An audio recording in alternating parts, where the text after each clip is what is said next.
Assalamualaikum warahmatullahi wabarakatuh. Perkenalkan, saya Iko Mangmira Wardani dari kelas Manajemen D. Di sini saya akan menjelaskan jenis-jenis dari perbankan.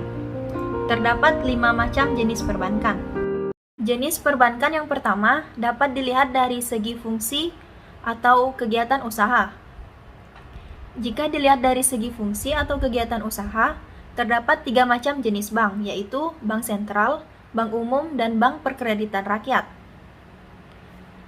Di mana bank sentral adalah suatu lembaga keuangan yang berwenang atas pengelolaan kebijakan moneter terhadap suatu negara, sehingga stabilitas keuangan pada negara tersebut akan tetap terjaga.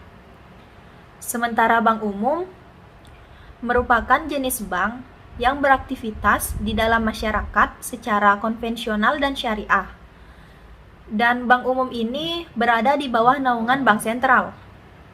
Sementara bank perkreditan rakyat atau BPR merupakan jenis bank yang melaksanakan aktivitas perbankan di luar jasa lalu lintas pembayaran. Jenis bank yang kedua dapat dilihat dari segi kepemilikannya.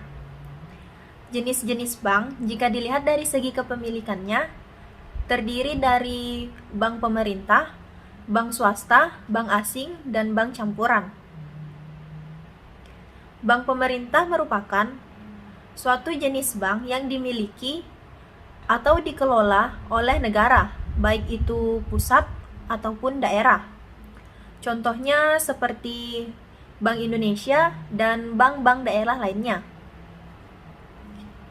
Sementara bank asing merupakan bank yang kepemilikannya dimiliki oleh orang asing, namun orang asing tersebut membuka cabang di Indonesia.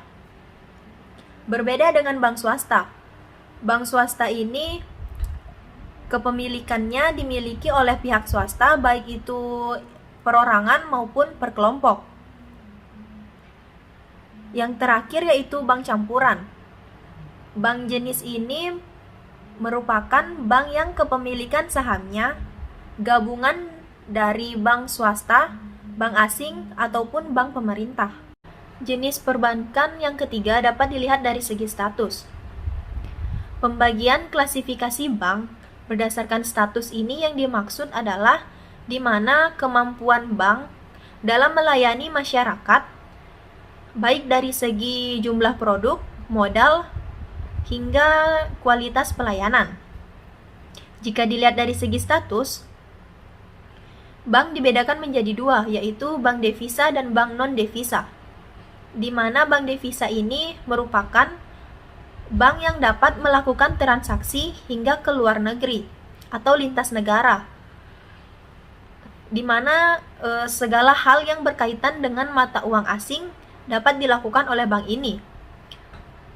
Misalnya seperti melakukan transfer ke luar negeri. Sementara bank non-devisa merupakan bank yang tidak dapat melakukan transaksi hingga lintas negara dengan jangkauan yang luas, sekalipun bisa hanya beberapa negara yang dapat dijangkaunya. Jenis perbankan yang keempat dapat dilihat dari segi menghitung harga. Berdasarkan jenis bank yang dilihat dari segi menghitung harga, dibedakan ke dalam 2 jenis prinsip, yaitu prinsip konvensional dan prinsip syariah. Bank yang menggunakan prinsip konvensional menetapkan harga dengan sistem harga berdasarkan suku bunga, serta menggunakan metode menghitung biaya yang dibutuhkan.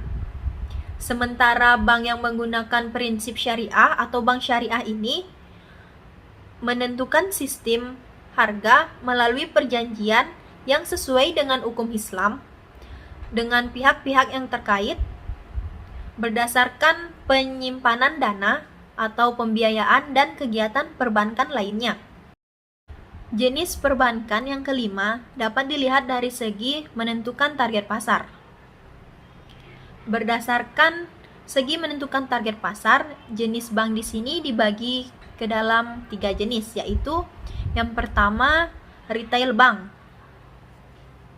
Di mana retail bank ini hanya memfokuskan pelayanan dan transaksi kepada nasabah-nasabah retail saja, di mana nasabah-nasabah retail yang dimaksud yaitu nasabah-nasabah individual, perusahaan, atau lembaga lainnya yang berskala kecil. Sementara korporat bank memfokuskan pelayanan dan transaksi terhadap nasabah-nasabah yang berskala besar, di mana nasabah-nasabah yang berskala besar ini biasa disebut korporat atau bank kelompok. Kemudian yang terakhir yaitu retail korporat bank, di mana retail korporat bank ini tidak memfokuskan terhadap dua jenis bank yang tadi, melainkan bank retail korporat ini melayani semua nasabah, baik itu nasabah yang berskala besar atau nasabah yang berskala kecil atau yang biasanya disebut dengan retail bank dan korporat bank.